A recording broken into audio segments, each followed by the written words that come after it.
total dream working with both of them. I think I can actually second what you're saying because I was on the set of the movie Right. myself. Right. And I got to tell, I did have a fangirl moment with Manisha ji, and I told her, "एक लड़की को देखा तो ऐसा Oh, लगा." I know. And she just laughed and she was so sweet about it. Yeah. So I just wanted to let you know I wore all these jumkas and the whole thing as a tribute to all the aunties in Oh. the movie, the aunties without borders. Nice. So my next question is kind of related to that, but not really.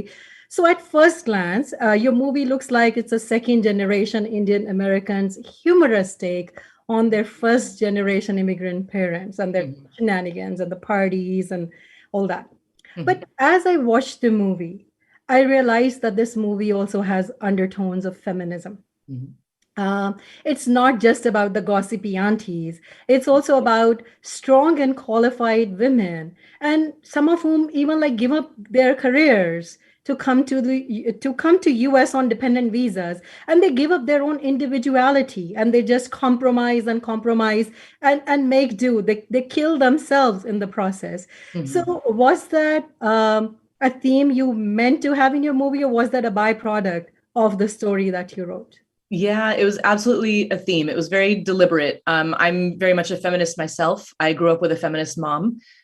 She grew up with a feminist mom. My grandmother was also very feminist. And, at the time, they may not have called it that. My grandmother maybe wouldn't have used that word for herself, but, she fought back in many ways. And at the same time, even when, the examples that I had growing up, even in the community, you can see women who do fight back in a certain way. You're exactly right. There's still parts of themselves that have been so subsumed by their community, by the pressures, by being someone, a fish out of water, being away from the people that they know and love and people who know and love them.